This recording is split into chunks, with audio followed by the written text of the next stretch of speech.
Did you know that over 100 million AK-47 pattern rifles have been produced worldwide since its invention?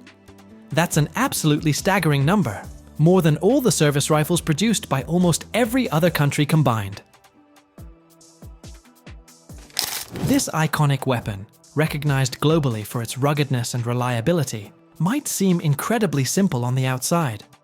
But producing these millions of units requires a massive, complex industrial process involving extreme forces, surprising precision, and manufacturing secrets perfected over decades.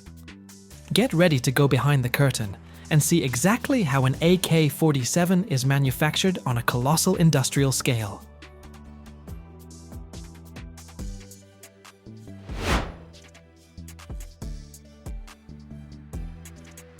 The story of the AK-47's manufacture really begins with its design philosophy. Mikhail Kalashnikov intended it to be simple, easy to use, reliable in the worst conditions, and crucially, easy and cheap to manufacture in vast numbers. This design genius meant engineers had to figure out how to make complex parts ruggedly and quickly.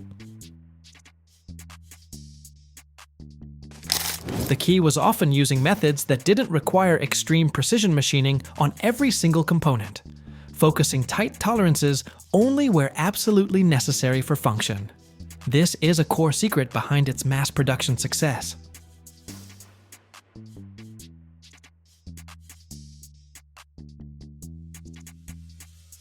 One of the most visually impressive and important manufacturing processes for the AK-47 is billets, stamping.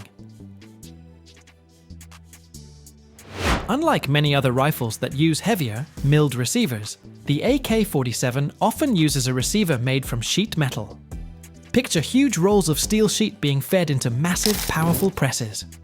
These presses stamp out the receiver's shape in stages, bending, forming, and punching the metal with tons of force. This high-speed stamping process is incredibly efficient, churning out receivers faster and cheaper than almost any other method. It's a core reason millions could be made.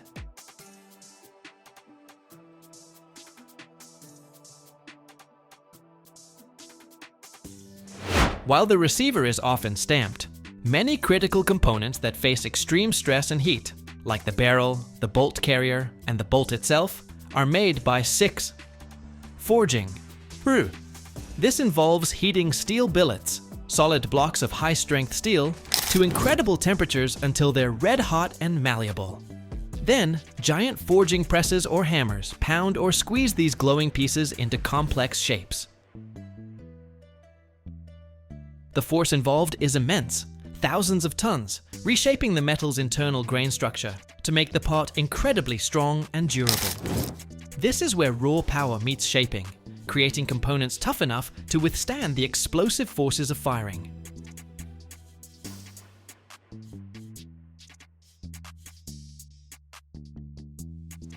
Even though simplicity was key, certain areas of the AK-47 require remarkable machining precision for reliable function. The bolt, which locks into the receiver, and the chamber end of the barrel, where the cartridge sits, must meet tight tolerances.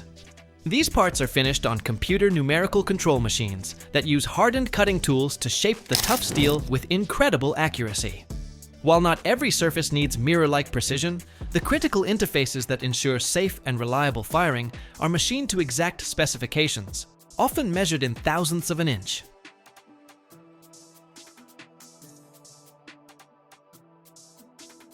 Bringing all these parts together involves other vital metalworking processes.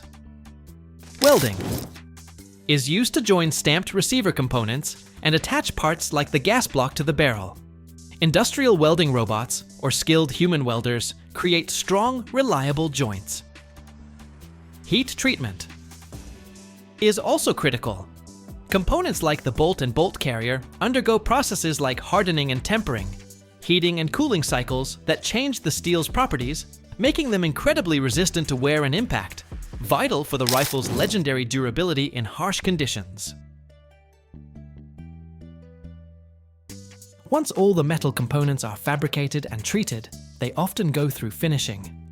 This includes processes like parkerizing, bluing, or applying polymer coatings. these aren't just for looks. They're crucial for protecting the metal from corrosion, especially important for a rifle designed to operate in wet, muddy, or humid environments. Furniture, the stock, handguard, and pistol grip, is often made on separate lines from wood or polymer, and then added to the metal assembly.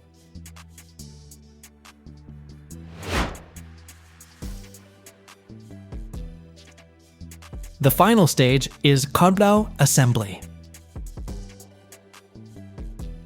While many steps are automated, putting together the hundreds of components of an AK-47 often still involves significant human skill on assembly lines.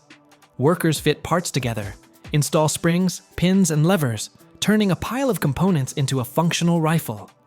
Each rifle is inspected visually and functionally as it comes off the line. The true test of an AK-47's manufacturing is its legendary reliability, and this is verified through rigorous quality control and testing. Rifles are subjected to dimensional checks and material tests. Crucially, they undergo proof testing, firing rounds with an intentionally heavier charge than standard to ensure the weapon can safely withstand extreme pressure. Some are even subjected to brutal environmental tests, dunked in mud, buried in sand, submerged in water, and then expected to fire immediately. This extreme testing validates the ruggedness built into the manufacturing process.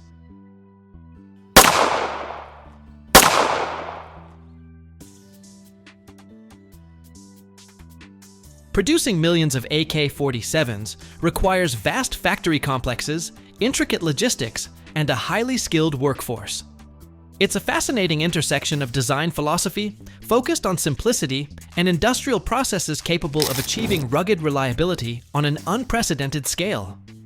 While the rifle itself is often seen as a symbol of conflict, its manufacturing process is undeniably a powerful example of mass production engineering and durability-focused fabrication.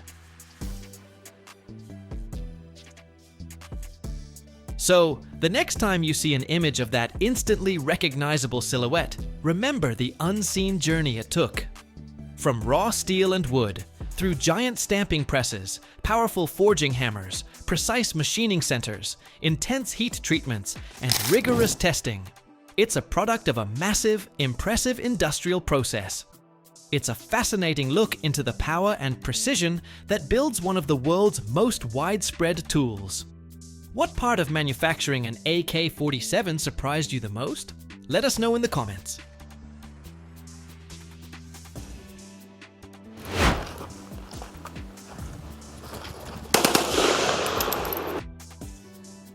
Are you ready to peek into a world where millimeters decide life and gleaming metal travels a path from a piece of raw material to deadly precision? Imagine this. Over 12 billion rounds of ammunition are produced worldwide each year for the military, police, hunters, and athletes. And each one is the result of precision engineering, where temperature, pressure, and shape matter down to the last decimal place. In this video, we'll show you everything. From selecting gunpowder and alloys for the casing, to control tests where the muzzle velocity is almost 300,000 feet per second. Get ready. This isn't just a story about bullets. It's a journey into the heart of modern manufacturing, where technology and science operate at the edge of what's possible. Hundreds of millions of bullets roll off factory assembly lines around the world every year, and each one passes through quality control lines with micron-level precision. The primary material is brass, an alloy of 70% copper and 30% zinc. It's ordered in massive rolls about 0.06 inches thick and weighing up to 6,000 pounds. These rolls are supplied by metallurgical plants, most often in the United States. These are companies like Olin Brass or Chase Brass. The rolls arrive in sealed packaging to prevent oxidation during transport. Upon arrival at the factory, the brass is uncoiled on a special platform and fed into a rolling machine, a huge heated steel drum. The metal's temperature at this stage reaches 600 degrees Fahrenheit to make it more pliable. The brass is flattened. Any deviation means rejection. Next, the brass sheet is fed into a press line, a high-speed stamping press that, with lightning precision, punches out small discs, so-called blanks. Their diameter is approximately 0.75 inches, and their thickness matches the original sheet. The press operates at up to 250 strokes per minute, so every second yields a new batch of blanks. The resulting discs are heated to 800 degrees Fahrenheit. This is necessary for the subsequent deep drawing process. They are dipped in lubricant and fed into a hydraulic press, where, under pressure of up to 100 tons, the disc is formed into a primary casing, still without details, just a cylindrical shape. This process is repeated several times, each time drawing the casing a bit longer and thinner. At this stage, the blank already resembles a casing, but is still far from its final appearance. Each casing is annealed after drawing. This involves heating it to 1000 degrees Fahrenheit to relieve internal stress in the metal. Otherwise, the casing could crack during firing. Then, it's cooled in water and cleaned in an acid solution to remove scale and lubricant. Next, calibration and weighing. The casings pass through a high-precision laser control system. A weight discrepancy means automatic rejection. Length, wall thickness, cylindricity, and even acoustic response are similarly checked. Special sensors detect if a casing has microcracks or internal defects. Finally, the casing is trimmed to the exact length, a groove for the primer is cut, and the mouth is expanded to accept the bullet in the future. Then it either goes to the final assembly line or is packaged for separate sale. Casings are bought for sport shooting and military orders alike. The next critical stage is primer installation. This is a small but extremely important component that initiates the explosion. The primer is a miniature explosive device. Inside a metal cup is a primary detonator, usually based on lead styphnate or lead-free substitutes. Before installation, primers are checked for sensitivity. Those that react to a weaker impact or have an unstable explosive concentration are rejected. On an automated line, each casing passes through a priming station where, with incredible precision, a mechanism inserts the primer into the rear of the casing and crimps it so it doesn't fall out during recoil. Next, gunpowder. The type depends on the ammunition's purpose. For pistol rounds, most often spherical smokeless powder. For rifle rounds, extruded powder, in the form of small tubes. On average, one .223 Remington round contains about 24 grains of powder. For comparison, a 45 ACP round contains only 5 or 7 grains. Gunpowder is measured automatically to the thousandth of a grain. Too much or too little is a danger to the shooter and the weapon. An error of 1/10 of a grain is unacceptable. Some systems use real-time optical scales that react even to vibrations in the workshop. Once the powder is loaded, it's time to seat the bullet. The bullet itself is another story. Material, shape, mass. Everything depends on the task. Hunting, military, sports, defense. But seating occurs with the same precision. The bullet is pressed under pressure into the casing, and then the mouth is crimped so it doesn't pop out during feeding into the barrel. After this, final calibration and visual inspection. By eye, through a camera with a neural network that manages to analyze each round in less than a second. The rejection rate is less than 0.3% at large enterprises. And only after all stages of inspection, calibration, and final weighing does the bullet reach the final phase: packaging. Packaging isn't just about aesthetics or ease of transport. It's a matter of protection, identification, and logistics. Because when you're shipping 50,000 rounds to a single client, mistakes are not forgiven. It all starts with counting. Bullets are automatically sorted into trays or fed onto weighing lines, where batches are formed in quantities of 20, 50, 100, or 1,000 pieces, depending on the customer's specifications. The cheapest packaging option is plastic trays with shrink wrap. This is a budget solution for the civilian market, convenient for shelves and mass sales. Military supplies are packaged differently, in zinc or steel containers with airtight lids. Inside, liners with anti-corrosion treatment, markings with caliber, lot number, manufacturing date, and QR codes. One such box holds from 1,200 to 1,500 bullets, with a total weight of up to 40 pounds. In some cases, containers with moisture control systems or even built-in trackers for delivery monitoring.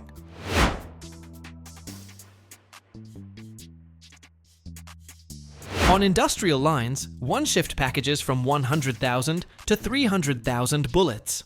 Some factories operate in 3 shifts, 24/7, especially during periods of high demand such as military contracts, crises, or elections in the United States. The productivity of one packaging machine is up to 12,000 units per hour. In workshops with gunpowder, primers, and explosives, there is anti-static flooring. This is a special coating that diverts electrostatic charge from a person's body or equipment to the ground to prevent sparks that could cause explosions or ignition of explosive substances. Also, the humidity in the workshop is maintained at 40 to 60%, which reduces the risk of dust or particle ignition. In areas with metal dust, oil vapors, and fumes from galvanizing, ventilation with filtration is mandatory. Workers wear special suits made of natural fabrics or anti-static materials. It is forbidden to wear metal objects, watches, jewelry, or phones. Only certified specialists are allowed in the gunpowder or primer areas. Access is strictly biometric. People do not touch gunpowder by hand.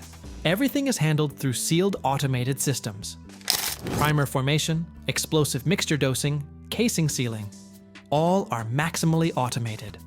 Robots or shielded machines handle the most dangerous stages. Powder fire extinguishers, sprinkler systems, and special containers for isolating ignition are placed every 150 feet. Personnel undergo mandatory training every 3 or 6 months. Evacuation, firefighting, first aid. All casings, bullets, and primers undergo visual, weight, and X-ray inspection. Rejects are sent to separate safe zones where they are disposed of or recycled. The factory is guarded like a high-security facility. Video surveillance, armed guards, inventory of every unit. In 1998, in the United States, a plant manufacturing gunpowder for sport ammunition exploded due to violations of storage rules. Several types of mixtures with different properties were stored nearby. The explosion's power was equivalent to several tons of TNT. 4 workers died. The investigation revealed dozens of systemic violations. Therefore, safety at such plants is more important than the product they manufacture. Every single day, at the Lockheed Martin factory in Fort Worth, Texas, fighter jets roll off the production line, ready to dominate the skies. This is where the legendary F-16 Fighting Falcon is assembled, each one a true engineering marvel. In just 52 days, hundreds of specialists, robotic systems, and thousands of components come together to create a combat machine capable of reaching speeds of 1,500 miles per hour. How is this steel predator built? I visited the factory and saw it all with my own eyes. Ready to dive into the heart of aircraft manufacturing? Buckle up, we are taking off. At the massive Lockheed Martin factory in Fort Worth, Texas, the day begins with the roar of machinery. Gets the adrenaline pumping, right? My heart is racing. Here, in the heart of aerospace engineering, one of the most famous fighter jets in the world, the F-16 Fighting Falcon, is brought to life. But the process of building each F-16 begins long before the first part arrives at the factory. Engineers at Lockheed Martin start by working with 3D modeling systems using CATIA V5 and Siemens NX software. A digital twin of the aircraft is created to test virtual aerodynamics, simulate material strength, and optimize the placement of cables, pipelines, and electronic systems. After that, supercomputers run numerous simulations to predict how the F-16 will perform at different speeds, in combat maneuvers, or under extreme temperatures. To test the strength of the structure, prototypes of key components, such as the wings, nose section, and tail, are built and subjected to rigorous lab tests. They undergo vibration-resistant simulations to mimic turbulence, as well as extreme temperature exposure, heating up to 302 degrees and cooling down to minus 76 degrees Fahrenheit. And let's not forget impact resistance tests, like simulating a bird strike at 559 miles per hour. You love crash tests too, right? It is thrilling. Meanwhile, a separate team works on the cockpit. Test pilots evaluate the ergonomics of the instruments, the positioning of the HUD display, and the ease of control. As for the materials, supply issues are never a concern. Lockheed Martin signs contracts 2 to 3 years in advance. The standard material set includes aluminum and titanium alloys from Alcoa and Timet, which form the fuselage structure, composite materials from Toray and Hexil, used for wings, fairings, and radar-absorbing elements. Aerospace electronic systems, including radars, avionics, and targeting systems, are provided by Northrop Grumman and Raytheon. In the morning, the factory floor at Lockheed Martin has a quiet but focused atmosphere. This is not just manufacturing. This is where fighter jets that will rule the skies are born. Workers are at their stations. Some are prepping riveting guns. Others are reviewing blueprints, while some are operating laser measuring systems. Today, another F-16 Fighting Falcon is being assembled, and everything must be flawless. As you might have guessed, the factory follows a modular approach. Instead of building an entire jet in one place, it is assembled in sections before being joined together. In one of the workshops, the aluminum cockpit frame is already complete. Nearby tables hold avionics instruments, HUD displays, and computer system modules. Workers in white gloves carefully install them into compartments. The ejection seat mount is fitted, and a 12mm thick bulletproof canopy glass is installed, capable of withstanding a 13mm bullet impact. 12.5 miles of wiring are laid out, connecting sensors, displays, and control systems. Meanwhile, the central fuselage section is being assembled, the area that houses the fuel tanks, landing gear, and wing mounting points. A large aluminum frame is secured with 40,000 rivets installed by automated riveting robots. Fuel tanks with a total capacity of 845 gallons are integrated into the structure. The landing gear, capable of handling loads up to 44,000 pounds, is installed and tested. Workers meticulously check the tanks for leaks by filling them with a special gas and inspecting for any seepage. In the adjacent workshop, the tail section takes shape. It is welded together using titanium and composite panels, with an engine mount already in place, designed to withstand temperatures exceeding 2,192 degrees Fahrenheit. The elevator and rudder are then installed, followed by a check on the emergency braking mechanism. A specialized team handles this section since the tail not only controls flight, but also maintains the jet's overall balance. The wings are assembled in a dedicated section. Hydraulic mechanisms for controlling flaps and ailerons are installed, along with hardpoints for weapons. The composite wing surfaces undergo ultrasonic testing for defects. If even one layer of carbon fiber is improperly placed, the wing could deform under combat stress. So there is zero tolerance for errors. Once all modules pass rigorous inspections, they are transported to the final assembly line. The final assembly line is a massive hangar stretching 437 yards long, where hundreds of specialists work in precise coordination. Everything follows a strict schedule. Any delay in one step can impact the entire process. The central fuselage is lifted by a specialized crane and aligned using lasers. First, the cockpit is attached, followed by the tail section. Engineers use high-strength titanium bolts capable of withstanding loads of approximately 88,180 pounds. Once the primary structure is complete, it is time to attach the wings, which are secured with reinforced titanium joints to ensure structural rigidity. Engineers meticulously check the alignment angles to ensure the error margin does not exceed allowable limits. After assembling the airframe, one of the most critical moments arrives: the installation of the jet engine. It is transported in a specialized container and lifted into the tail section using a hydraulic hoist. Technicians carefully connect all systems: fuel lines, hydraulic and electrical cables, and the afterburner system that enables supersonic flight. Once installed, a dry test run is conducted to verify its operation without fuel ignition. The onboard computer, pilot displays, weapons control systems, and the ANA-PG-83 radar, capable of detecting targets at a range of 100 miles, are then integrated. Before the first flight, the F-16 receives anti-corrosion treatment, paint, and stealth coating. As a kid, my best friend was obsessed with origami. She was into everything from Eastern culture, so origami never stood a chance of being ignored. Me? I was terrible at it. My fine motor skills were not exactly top-notch, so while she was crafting intricate dragons and delicate flowers, I was busy making paper planes of all sizes and launching them from my window into the backyard. Could I have imagined back then that I would one day step into the legendary Lockheed Martin factory and witness the birth of an F-16 with my own eyes? Absolutely not. Before an F-16 takes to the skies, it must undergo a series of ground tests. Every flight system, electronics, fuel supply, and hydraulics is tested on the ground first. The engine is warmed up to operational temperature, and the exhaust system and airflow temperature in the ducts are inspected. Special attention is given to the ACES-2 ejection seat and emergency systems that might be needed in a crisis. Once all ground systems pass, the pilot receives clearance for the first flight.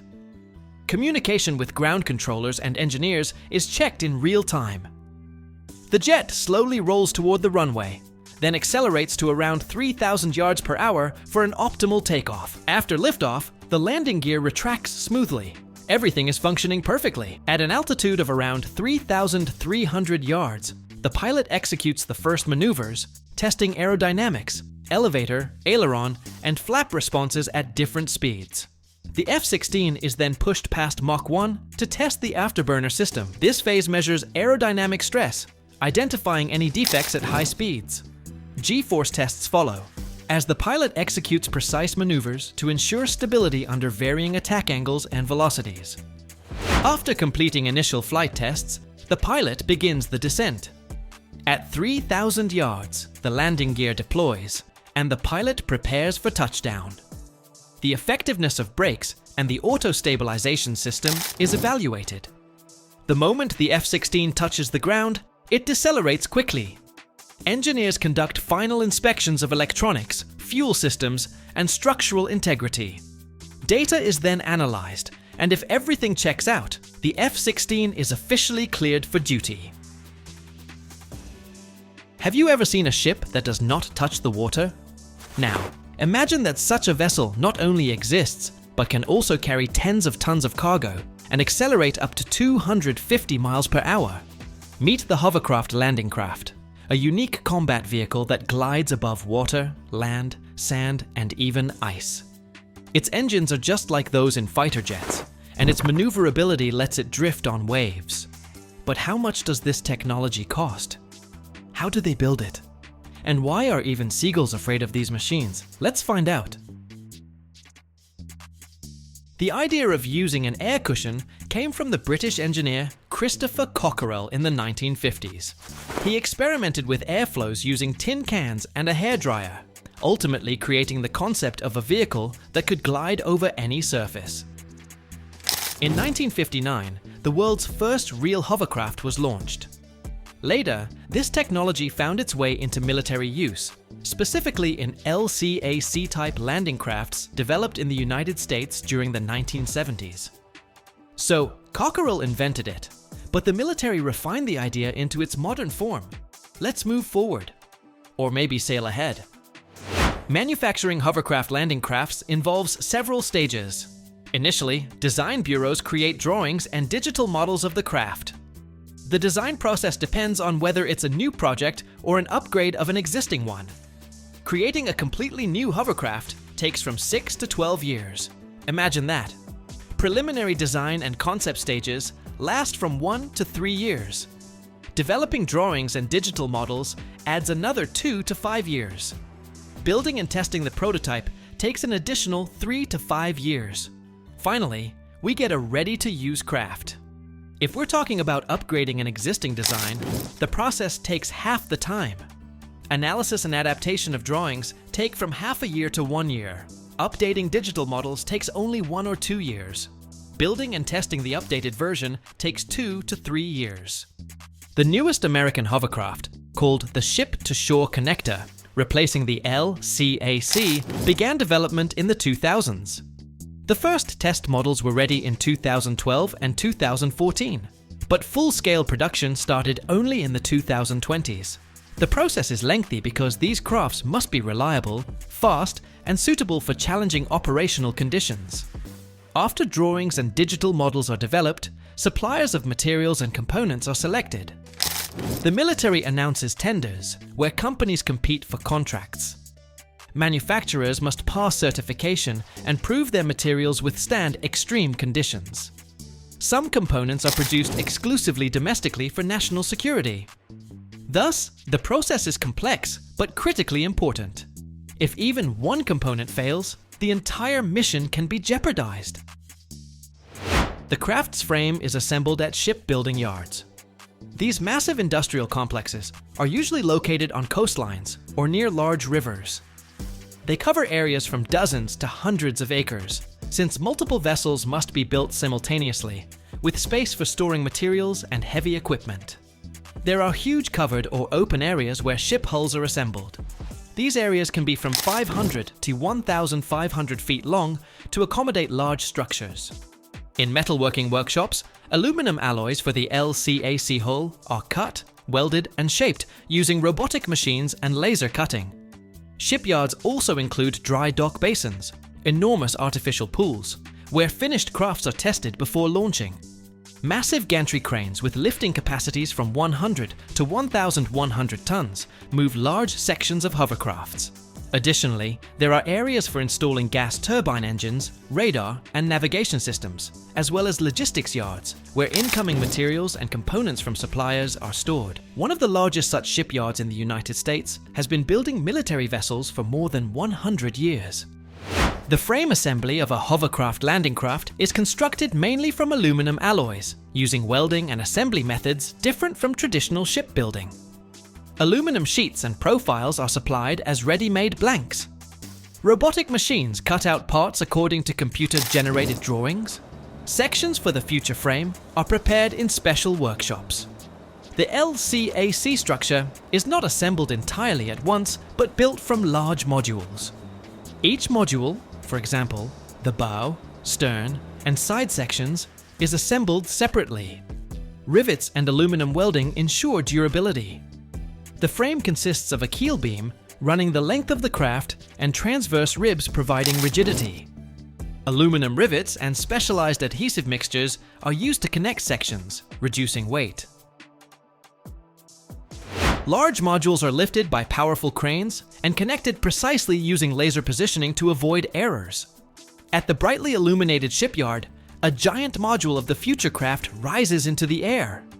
A heavy gantry crane, weighing hundreds of tons, slowly lifts the aluminum section, gleaming in the sun like the shell of a marine predator. Metal cables are stretched tight like strings, while workers in protective helmets and vests carefully monitor every movement. The enormous part floats mid-air, gently swaying in the breeze.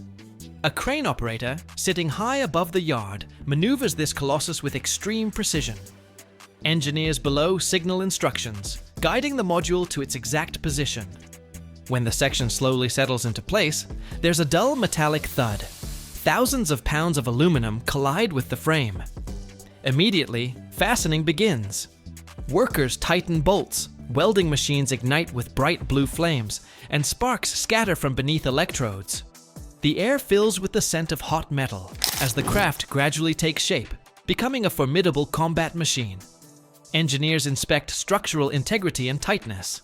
Attachment points for the hovercraft skirt are installed on the frame. This system must be completely airtight to maintain LCAC stability during movement. The completed frame undergoes load and vibration tests. After passing successfully, engines, propellers, and electronics are installed. Now begins one of the most critical stages. The shipyard hums with crane motors, gently transporting massive gas turbine engines, the heart of the future craft. Workers dressed in protective suits and masks precisely position them in compartments, where every millimeter counts. Simultaneously, technicians attach enormous propellers, blades made from robust composite materials, which will later propel air with thousands of horsepower. When blades rotate for the first time, airwaves ripple through the air, causing fabric on work uniforms to tremble. Inside, engineers connect cables, sensors, and onboard computers, carefully inspecting every chip, screen, and controller, as navigation, communication, and automated control depend on these systems. Once everything is ready, the moment of truth arrives. Pressing the first launch button, the massive frame shudders, turbines roar to life, and the first stream of hot air bursts from exhaust channels. The LCAC is ready for its first water test. A single modern LCAC costs from $50 to $75 million, depending on modifications. Operating costs are high due to gas turbine engines and demanding maintenance. Maintenance can occur at shipyards or specialized bases. Gas turbine engines require frequent service due to limited lifespans and costly repairs. The Hovercraft skirt wears from contact with water, sand, and stones. Propellers and air systems require repairs as they operate continuously at high speeds. The United States is the leading producer of the new ship-to-shore connector crafts, replacing older LCACs. Great Britain builds similar crafts for civilian and military markets. Who uses them, you might ask? The United States Navy is the largest operator, possessing about 70 LCACs and acquiring new models. Japan uses LCACs for defense and humanitarian missions. Potential customers include NATO countries and nations expanding amphibious forces, like India and South Korea. Currently, LCACs are being upgraded to SSC, quieter, faster, and more efficient crafts. Demand is rising due to threats in the Pacific region and the need for rapid troop transport. Additionally, LCACs can drift.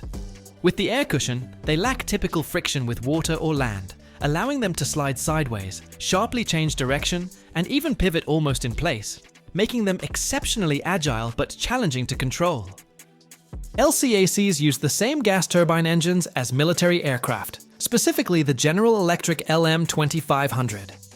Similar engines power FA-18 Hornet fighters. Essentially, LCACs are aircraft that never leave the surface. Unlike conventional ships, they can move onto shore, cross sandy dunes, swamps, and even ice, providing advantages for landing troops in difficult locations. However, LCACs are among the loudest vessels in naval forces. Their noise can be heard hundreds of feet away, making them unsuitable for stealth missions. During operation, LCACs create powerful vortices, capable of literally blowing away seagulls and other marine birds, often making it impossible for them to remain airborne. Every single day, millions of batteries end up in landfills, posing a serious threat to the environment. But what if I told you those old batteries hold rare metals that can power the technologies of tomorrow? Lithium for electric vehicles, nickel for wind turbines, cobalt for medical devices, all hidden within the process of recycling. Want to know how toxic waste transforms into resources for the future? Stick around, an incredible process awaits. Battery collection starts with people. Individuals drop off batteries from phones and laptops. Auto repair shops contribute electric vehicle batteries, and businesses with lots of equipment also pitch in. Collection points can be found in electronic stores, supermarkets, or specialized recycling centers. This process is mostly hands-on. People bring in batteries, and staff or volunteers accept and log them. Large volumes of batteries from factories or auto repair shops are delivered by trucks to major collection centers. Specialized battery containers come equipped with sensors to detect their fill level. When a container is nearly full, it sends a signal to the recycling company. Some companies even use drones to check the status of large containers in remote locations. Batteries are sorted by type using both people and machines, as different batteries, like lithium-ion, nickel metal hydride, or lead acid, can't be recycled together. At smaller collection points, like those in cities, workers manually sort batteries by examining labels, markings, and physical characteristics such as shape or color. Small batteries from smartphones or laptops are sorted one way, while larger electric vehicle batteries take a different path. At larger facilities, automated sorting lines take over. Machines scan batteries based on their size, weight, and the metals they contain. Advanced tools like X-ray analysis or spectroscopy determine the type of battery in front of them. Once scanned, batteries move along conveyors into designated bins, where they wait for the next stage. Even at automated factories, people are still part of the process. Operators ensure machines are sorting batteries correctly. If a problem arises, like a damaged battery case or missing label, workers step in to sort them manually. Batteries from electric vehicles or solar power systems are often too large for automated lines. This is where robots come in, helping dismantle these massive units into smaller sections, which are then sorted by material. No matter how much machines can do, people are still the heart of the sorting process. Most of the work is handled by employees at collection points and operators of sorting lines. Experts manually inspect damaged batteries, because machines haven't yet mastered the ability to detect every defect. Sure, machines are faster, but we can't do without human oversight just yet. In the end, every properly sorted battery is another chance to recover rare earth metals and reduce environmental harm. Next up, the batteries get shredded, like entering a pair of massive steel jaws. They're loaded into a machine that looks like a giant shredder, armed with industrial-grade steel blades. These blades are so powerful they can tear apart an electric vehicle's battery casing. The scene is pure metallic chaos. The sound of ripping, grinding, and snapping as the batteries are literally torn to pieces. Since batteries may still hold a charge, they're first frozen in liquid nitrogen. This cools the metals and minimizes the risk of fire. Some shredders operate in sealed chambers filled with inert gases to prevent contact with oxygen. There's even a more dramatic approach. In some facilities, batteries are burned with controlled electrical currents, leaving only the metals behind. The batteries are shredded into pieces ranging from several inches to fine powder, depending on the type of shredder. The blades spin at over 2,000 revolutions per minute, sending metal fragments clanging and crashing inside a protective chamber. The shredded material then moves through magnetic separators, which precisely extract ferromagnetic metals like nickel or cobalt. The remaining fragments continue along the conveyor belt. A fine black powder, known as black mass, settles into specialized containers. This is where the real treasure lies: lithium, cobalt, and manganese. Machines use dust collectors to literally suck up the powder, ensuring even the tiniest particles are recovered.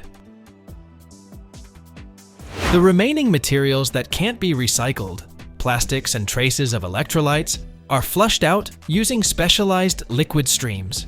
At this stage, hydraulic crushers grind the leftovers into a slurry that's easy to filter. Engineers monitor the crushers and the temperature inside the chambers. Specialists analyze the crushed material to ensure all metals have been separated and no unwanted contaminants remain. If a battery is still charged or has defects, it can literally explode during crushing. But don't worry, the system has it under control. Any explosion is immediately suppressed with gases, and the process keeps running smoothly. Once the batteries are shredded and that precious black powder is collected, the real magic, science in action, begins. Metals that seemed locked away forever are recovered using two main methods: hydrometallurgy and pyrometallurgy. It might sound a bit technical, but the processes themselves are fascinating. So, how does it work? The battery fragments are submerged in special acidic solutions. Imagine massive vats filled with bubbling yellow-green liquid, typically sulfuric or hydrochloric acid. When the fragments are immersed, a chemical reaction occurs. Lithium, cobalt, nickel, and other metals literally dissolve into this metallic soup. To extract specific metals, a clever trick called ion extraction is used. Special reagents, such as organic compounds, are added to the solution. These reagents act like magnets, binding to particular metals. The result? Each metal settles into a separate layer. Once the metals are isolated, they're precipitated as salts or hydroxides. These appear as tiny white or colored crystals. For example, lithium settles as lithium carbonate, resembling fine sugar. Cobalt forms a vibrant blue precipitate, while nickel becomes a pale green powder. If hydrometallurgy is the gentle approach, pyrometallurgy is more like shock therapy for metals. Everything here burns and melts.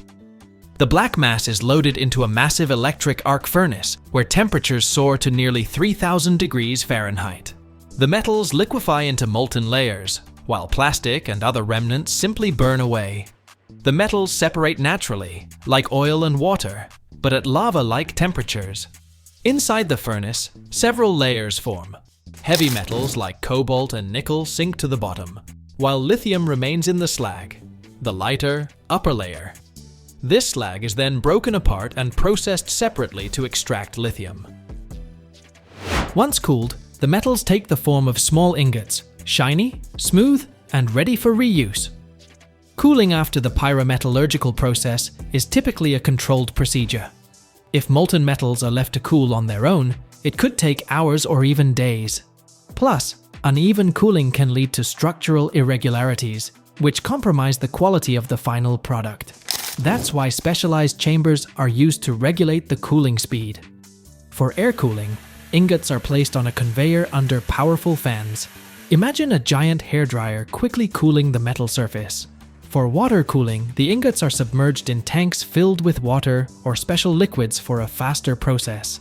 As the red-hot ingots hit the water, they release dramatic clouds of steam, a visually stunning sight. There's also hybrid cooling, where the process starts with air cooling and finishes with water immersion. This method reduces internal stress in the metal. Controlled cooling ensures a uniform metal structure, which is critical for reuse in batteries. It minimizes cracks or defects that can occur due to rapid temperature shifts. The extracted lithium is used to create new batteries, ones that will power electric cars or even your phone. Nickel becomes part of wind turbines generating clean energy, while cobalt plays a vital role in medical devices. This process literally closes the loop. Old batteries give life to new technologies. Discarded batteries can become an ecological disaster. First, they contain toxic substances that contaminate soil and water. Second, mining for new rare earth metals not only depletes natural resources, but also damages the environment. Recycling solves both problems. Here's the kicker. The more batteries we recycle, the less we rely on mining new materials. It's a direct path to sustainable development. Despite lithium's growing popularity, only 1% of this metal is currently recycled. The main reasons: high costs and the complexity of the process. But researchers are developing new technologies that could revolutionize this in the coming years. Interestingly, even now, electric vehicle manufacturers like Tesla, Volkswagen, and BMW are investing in their own recycling plants to keep control over these valuable materials. Ever wondered where piles of old newspapers and boxes disappear? Every day, recycling centers process thousands of tons of paper waste, sorting it in seconds and transforming it into fresh sheets. Picture this: massive hangars, conveyor lines as long as a football field, sorting machines equipped with optical sensors, and drying cylinders heated to 260 degrees Fahrenheit. In just 5 to 7 cycles, paper fibers are reborn, becoming packaging, notebooks, or even furniture. Let's dive into the secrets of paper transformation. Think old newspapers or cardboard boxes are just trash? Think again. They have a future. It all starts simply. Paper and cardboard are collected. That includes old magazines, packing boxes, and even crumpled receipts. From there, the sorting begins, dividing materials by type and quality. For instance, cardboard is denser, while office paper is thin and clean. Sorting is a crucial step in giving paper a second life. So, let's break it down, step by step, in vivid detail. First, meet the key players in the process: machines and people. At large recycling centers, automated sorting lines handle the bulk of the work. But human hands are still essential. Operators on conveyor belts carefully check the paper's quality. It's a teamwork scenario where machines do the heavy lifting and people fine-tune the details. Recycling centers often look like giant hangars filled with mountains of raw material. Stacks of old newspapers, cardboard boxes, office documents, and even postcards. Here, conveyors roar and automated sorting systems buzz, processing everything. Here's how it works, step by step. First up, the initial inspection. Once collected, garbage trucks or special vehicles deliver the paper to the sorting center. At this stage, large contaminants like plastic wrappers, fabric scraps, or glossy-coated materials are removed by hand. Next, the automated machines take over, sorting paper by type and quality. Types include cardboard, newspapers, office paper, glossy paper, and packaging. Quality-wise, it's about separating clean paper from dirty, like sheets with grease stains or adhesive residue, which can't be recycled. Optical sensors and air filters play a big role here. Sensors scan the paper, while compressed air streams direct materials into their respective categories. Cardboard goes left, newspapers go right. Even the best machines make mistakes, right? That's where human operators step in to remove leftover foreign objects, like tape, staples, or plastic windows from envelopes. This process moves fast and demands sharp attention. After sorting, the paper is compacted into massive bales for easier transport to factories. Imagine blocks the size of a refrigerator, neatly packed and ready for a new life. Fun fact, old newspapers are easier to recycle than glossy magazines. Why? The glossy coating is harder to remove. Office paper, being high quality, often gets turned into new sheets for printing or even toilet paper. Next comes shredding and cleaning, the phase where old paper becomes the base for new material. Think of it as a paper bath, with powerful machines that not only shred, but also meticulously clean the paper of any impurities. Let's dive into the details.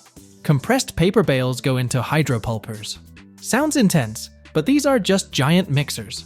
The paper is soaked in large amounts of warm water to help separate the fibers. Why water? It softens the paper, breaking it down into its cellulose fibers. Special chemicals, safe for the environment, are often added, like soap or alkaline solutions, to remove ink and glue. The hydropulpers kick into action, spinning water and paper at high speeds. The result? The paper breaks down into microscopic fibers, turning into pulp. Yes, that's the term. A gray, wet, slurry-like mass. At this stage, old boxes, newspapers, and letters lose their form and start a new cycle of life. The next step is cleaning the pulp to remove contaminants like plastic, glue, staples, and ink. It starts with screens of varying sizes.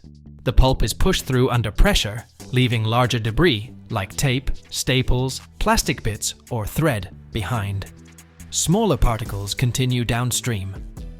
Then come the centrifuges. Remember physics class? In a centrifuge, everything spins, and heavier particles like sand or metal sink to the bottom, while lighter materials like plastic films rise to the top for separate removal. Water and centrifugal force work together, a perfect team. For ink removal, a process called de-inking is used. Foam made from soap and chemicals is added to the pulp. As the mixture spins, bubbles lift the ink to the surface, creating a frothy layer that carries the ink away. This method, called flotation, works like separating oil from water. Only here, it's ink instead of oil. Finally, the pulp is rinsed with clean water to remove any leftover chemicals or impurities, leaving a clean, fibrous mass ready for the next step, forming new paper. Let me know if you'd like further refinement or adjustments to the style. Glue, especially from labels or packaging, can be a real nuisance. During the cleaning process, it forms sticky clumps. To deal with this, special machines called tack removers capture those clumps before they ruin the final material. At this stage, the pulp is clean, light gray, or almost white, ready for the next step, forming new paper or cardboard. Old newspapers and boxes transform into material that can become packaging, napkins, or even part of furniture. Here's something fascinating. Paper can go through this recycling cycle 5 to 7 times before the fibers become too short for further processing. But until then, hooray, the paper's life continues.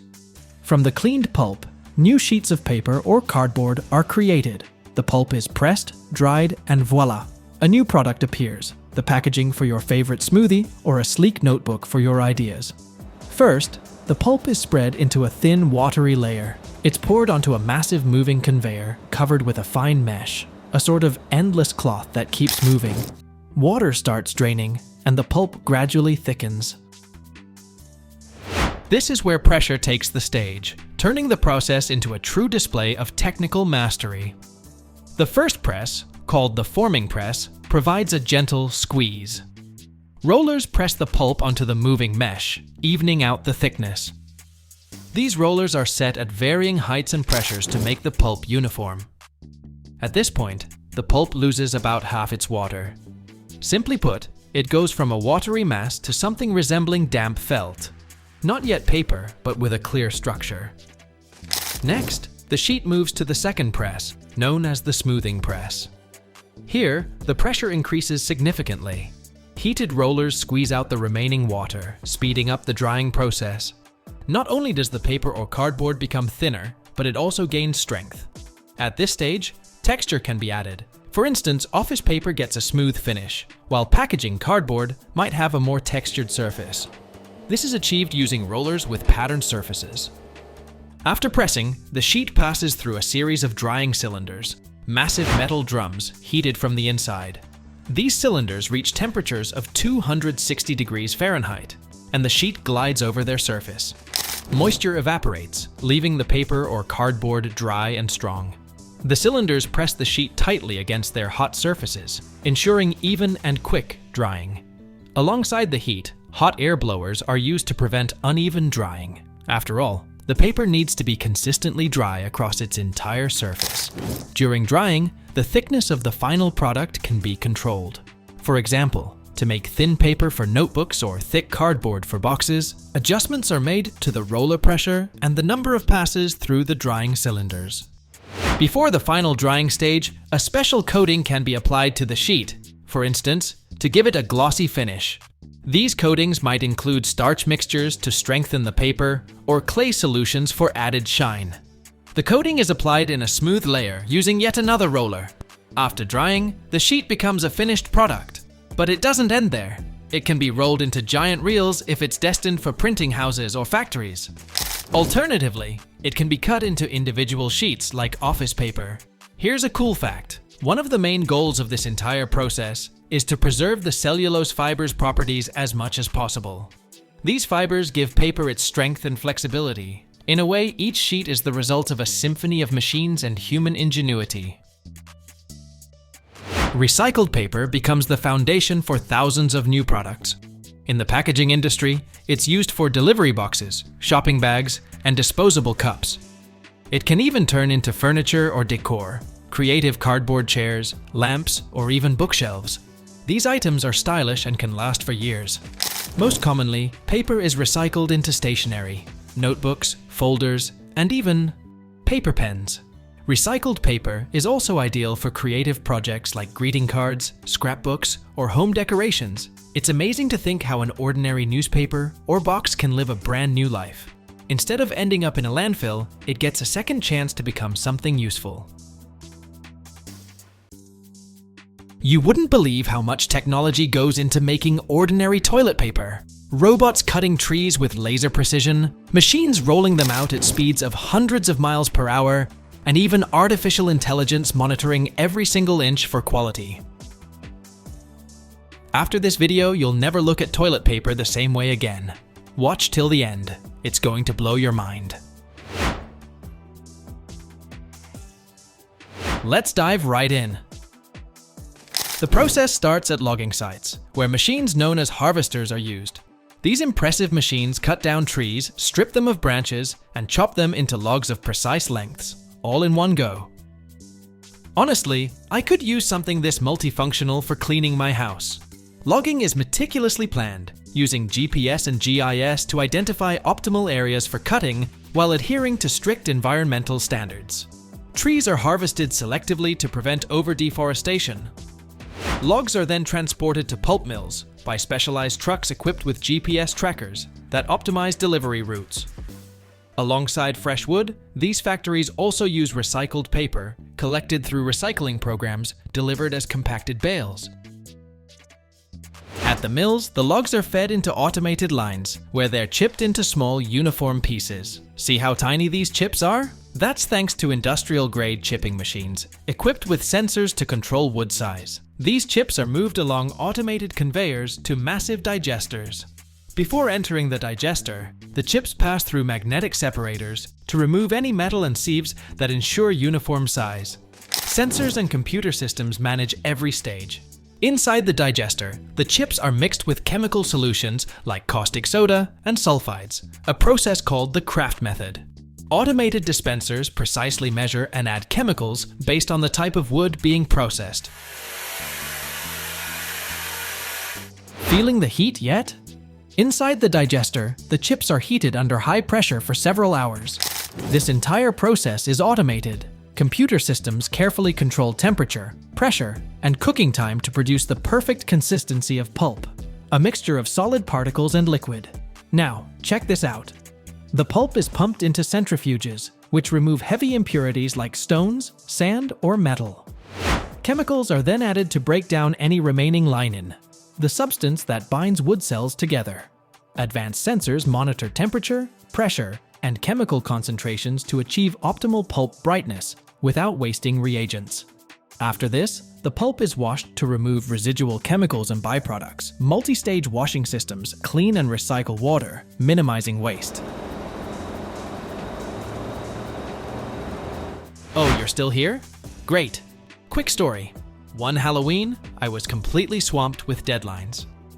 Instead of competing in our neighborhood's annual Best Holiday Decorations contest, I gave up. In a moment of pure laziness, I TP'd my own house, just like in those classic prankster movies. Surprisingly, it got more compliments than any decor I'd ever done. The irony, right? Anyway, back to business. Once purified and bleached, the pulp, which now has a creamy consistency, is piped to forming machines.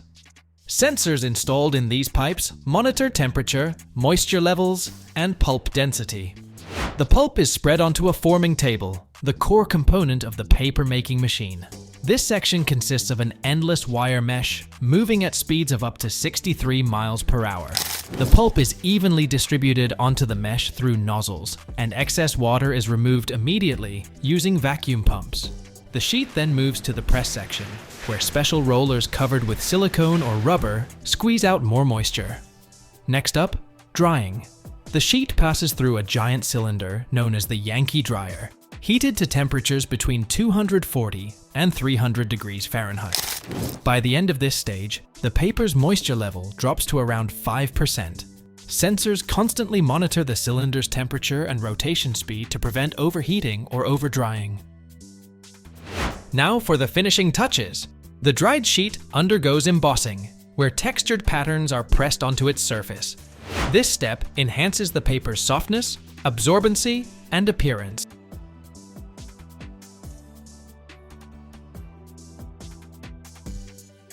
Steel or rubber rollers with intricate designs create these patterns. Automated systems ensure the patterns are crisp and evenly applied. Some manufacturers add fragrances or moisturizing agents at this stage, spraying them on in thin layers using advanced nozzles. Optical and ultrasonic scanners monitor parameters like thickness, density, and uniformity. If defects such as tears or uneven textures are detected, the system automatically adjusts or discards the flawed section.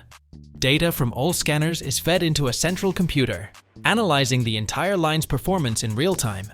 It can even predict potential issues, like roller wear, and notify operators for maintenance. Cool, right? After forming and drying, the paper is rolled into massive jumbo rolls. These rolls can measure several feet wide and weigh hundreds of pounds. Robotic arms transport the jumbo rolls to the rewinding section, where the sheet is unrolled, smoothed, and prepped for cutting. Rewinding machines stretch the paper and roll it onto cardboard cores, which are automatically fed into the line. Check this out.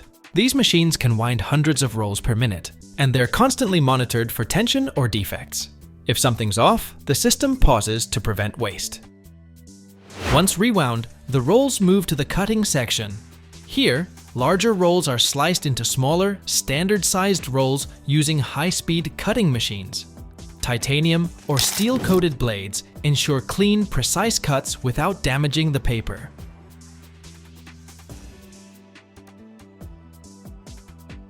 These machines operate with millimeter precision, guaranteeing uniformity. Automated systems monitor blade sharpness, replacing dull blades without interrupting the process. Each roll undergoes final inspections via high-resolution cameras and infrared sensors, checking diameter, density, and cut quality. Defective rolls are swiftly removed using pneumatic arms.